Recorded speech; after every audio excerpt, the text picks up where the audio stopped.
So, this is the first episode in season 5, and this episode is about why economic theory stopped explaining the real world, and why AI and platform capitalism finished the job.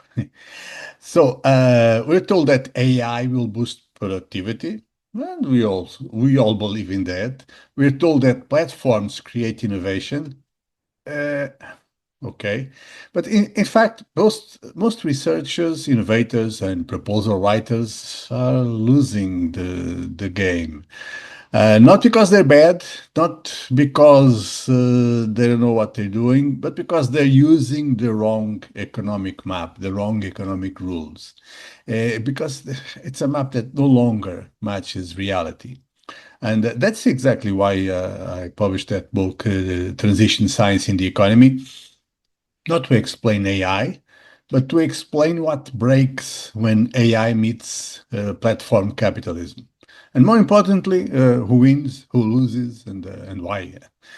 So in this episode, I'm going to give you the full picture, start to finish. No jargon, no hype. You'll see why classic economic intuition fails with AI and how innovation logic quietly changed and why funding decisions now work differently. First, I'll explain the new economic logic behind AI and platforms, and then I'll show you real funding patterns, real wins, real failures also. And finally, I'll give you two concrete actions you can apply immediately in research designing, in proposal writing, and in innovation strategy. So if you care about winning funding, I'm sure you do. If you care about saving time, avoiding dead-end projects, and actually understanding what's going on, what's happening, this episode is for you. So let's start with the core question. What exactly changes in the economy when AI meets platform capitalism?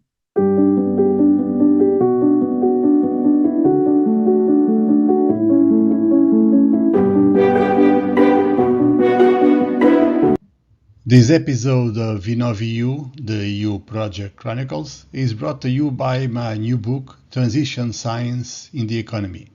In it, I use data from more than 180 countries and 150,000 observations, data points, to show how five global shifts, five global transitions, the digital, the green, the new globalization, the transition to a war economy, and the housing crisis transition, how these five transitions are collapsing the middle class and rewriting prosperity and power.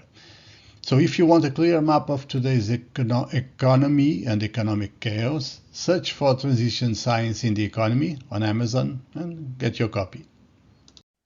Let's now slow down and actually do the thinking. What I want to explain in this section is why AI and platform capitalism are not just new fads. They're a structural break in how research, innovation, and research funding work. Uh, if you understand this properly, you stop writing weak proposals, you stop betting on the wrong funding logic, and you massively increase your odds of getting funded. Thing is, classic economics assumes three things. First, that markets coordinate information through prices. Second, that firms innovate internally. And third, that competition drives efficiency and progress. AI-driven platform capitalism breaks all three of those. Platforms like Google, Amazon, Microsoft, OpenAI, Meta, they're not markets, they're infrastructure owners. And they don't just participate in economic activity, they actually shape who can participate, how, and under what conditions. So prices are no longer the main coordination mechanism. Data, compute, access, and APIs are. So this matters for research because funding bodies are reacting to this shift. They are no longer funding isolated excellence, they're funding positioning inside ecosystems. AI collapses the cost of cognition, but not the cost of infrastructure. AI does something very specific economically. It reduces the marginal cost of cognition. Writing, coding, modeling, reviewing, simulating. However, it does not reduce the cost of infrastructure. Compute data centers, cloud access, GPUs, all those costs are rising. Compliance, security, energy, mostly energy. So we get a paradox. Knowledge becomes cheaper, but access becomes scarcer. And this creates winner takes most dynamics or winner takes all. And funding agencies, they know this. That's why calls increasingly emphasize sorry, they emphasize shared infrastructures, federated platforms, European digital sovereignty, for example, interoperability, open but controlled access. So if your proposal ignores this logic, it looks naive. It looks like you don't know in what world you're looking. Um, so innovation shifts from invention to orchestration. That's a change, a major change. In the old model, innovation meant inventing something new, maybe made up of things everybody knew, but something new. In platform capitalism, innovation means orchestrating already existing capabilities, data, most models, users, partners, standards, and AI accelerates this shift. Most breakthroughs today are not single inventions, they are combinations. So research funding has followed this trend. That's why consortia are more important, interdisciplinary is mandatory, exploitation plans matter more than publications. So exploitation plans for the future matter more than publications in the past. You are no longer funded because you are brilliant. You are funded because your work plugs into a system that's already there and scales, probably a platform. This is a brutal change. This is also a huge opportunity if you understand it. Research funding becomes risk management in a way. That's another point, and not curiosity funding. So let's be clear about this. Public research funding today is not about curiosity. It's about strategic autonomy, resilience, competitiveness, geopolitical positioning. All AI sits in the center of all four. And funding agencies are asking where does Europe lose control if this research fails? In the case of European funding agencies, or where does Europe gain leverage if it succeeds? So that's why evaluation criteria, if you look at it now, they now prioritize scalability, deployment pathways, policy relevance, alignment with industrial ecosystems. So if your proposal sounds like a journal article, hmm, I'm not confident about it. But if your proposal sounds like controlled experimentation inside the strategic system, it has much better chances. Another point is that another point I want to make is that there's a hidden mistake most researchers make in this point nowadays. And this is what I see all the time. Researchers assume that AI is a method. And funding bodies actually treat AI as an infrastructure. And there's a fundamental difference here. That mismatch actually kills proposals because if you present AI as a tool you will use, a technique you will apply, or a model you will test, you miss the point. What evaluators want to see is how AI reshapes workflows, how it changes incentives, how it alters power structures, how it affects scale and control. And this is a political economy, not computer science. So is exactly where economists, social scientists, and systems thinkers have an advantage. So what does this mean for you concretely? Let me translate this into plain language. You win if you frame research as a part of an ecosystem. You win if you show awareness of platform dynamics. You win if you link AI to governance, risk, deployment. You win if you reduce uncertainty for evaluators. You lose if you treat AI as neutral. It's not at all neutral. You lose if you ignore scale effects or if you focus only in publications or if you avoid talking about power and control. It's very much about power and control. So don't misunderstand me. This is not ideology. This is how the system now works. And once you see it, you cannot unsee it.